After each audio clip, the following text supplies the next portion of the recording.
I think because it's very important for the advisor to let the client know that they're there, they're engaged, and they're able and ready to help.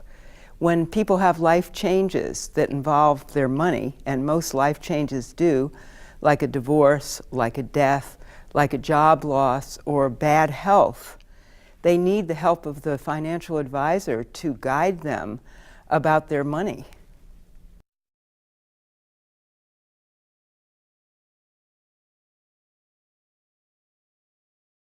I think the most that they're affected by is change in health, because that will mean whether they can work, how long they're going to live, or the whole question of retirement. People are so confused about retirement now. The people in their 60s who have not saved that much say, well, I guess I'll just keep working. Well, that's great, but you still don't know how long you're going to live. You don't know whether you're going to be healthy, and you really don't even know how much money you need for retirement.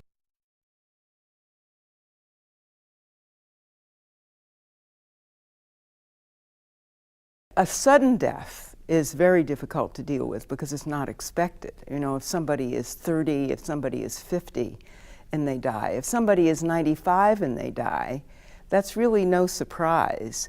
And most people, as they get older, recognize the fact that, in fact, everybody dies.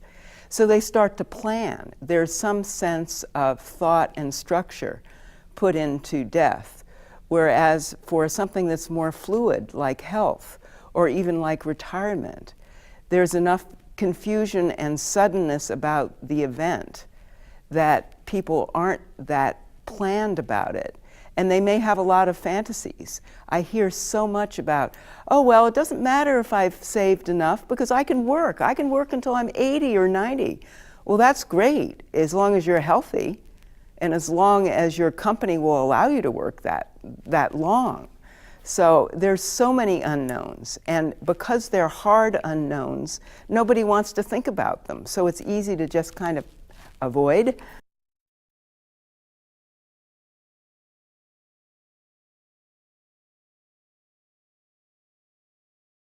Well, they don't want to be sympathetic because if they are, then guess what's going to happen? When things do not work out, the client is going to come back and say, but you supported me. You thought this was a great idea. And of course, that will make the financial advisor look very bad. On the other hand, if they come across too strong, like, you're really stupid if you do this, that's not good either. You need kind of a middle of the road, like, well, I can understand how exciting this investment sounds, but how about we take just a small portion of your money and do it and watch and see what happens. And then if it turns out well, you can always add more. Something like that is much more middle of the road and maintains the relationship and the confidence of the client without breaking the relationship.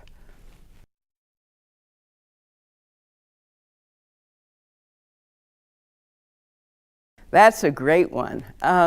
Sympathy is when you just feel sorry for somebody. Let's say one of your clients has lost a lot of money and you say, oh, I'm so sorry about that. Empathy is climbing into somebody else's shoes and experiencing what they're experiencing in those shoes. So if somebody's just lost $500,000, you're not going to, if you're empathic, the oh sorry seems very, very superficial. What you're going to feel is the overwhelming loss that this person is experiencing and the sense of being totally helpless and overwhelmed and feeling so badly that they did something that caused such a great loss.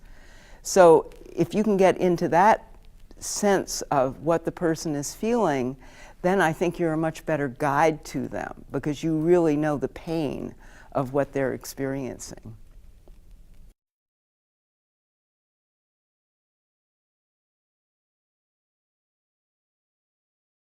For quantitative people, sometimes they feel, what's the use of feeling?